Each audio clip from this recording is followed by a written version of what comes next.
The number of, এটা একটা ছিল, এবং এ নাম্বার অফ।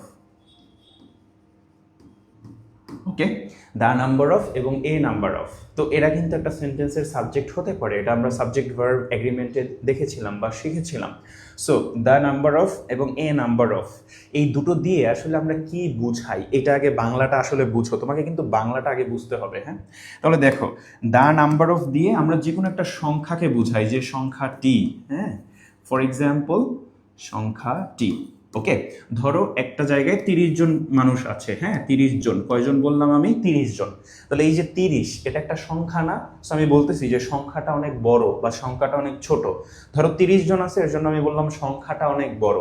সো ওই সংখ্যাটা বা সংখ্যাটি এমনটা বোঝানোর ক্ষেত্রে আমরা ব্যবহার করি হচ্ছে দ্য নাম্বার অফ। আমি কি বুঝাতে পারলাম? একটু নোট করে রাখো। আবার এ নাম্বার অফ দিয়ে আমি কি বুঝাই ভাইয়া?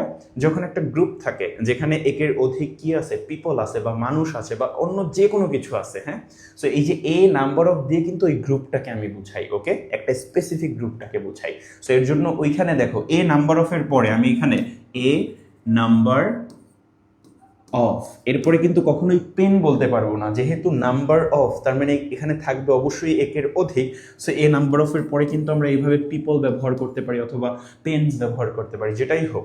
আমি তোমাদেরকে শিখিয়েছিলাম যে দা নাম্বার অফ যখন একটা সেন্টেন্সের সাবজেক্ট হবে, সেক্ষেত্রে ভার্বটা সারা জীবন হবে কি, সিঙ্গুলার। আর যখন এ নাম্বার অফ সাবজেক্ট হবে, সেক্ষেত্রে ভার্বটা হবে প্লুরাল। এটা কিন্তু বারবার তোমাদেরকে বলেছি যারা এর আগে ক্লাস করেছো।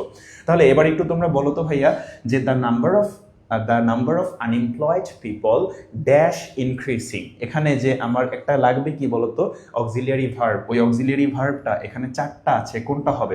যেমনটা আমি বললাম যে যেহেতু এখন আমার হবে কি সিঙ্গুলার একটা ভার্ব, সো আর কিন্তু আমি কেটে দিতে পারি। কিভাবে কেটে দিতে পারি? তোমরা এক্সাম হলে এই জিনিসটা করবা, আমি তোমাদের এগুলো এখন থেকেই শিখাচ্ছি।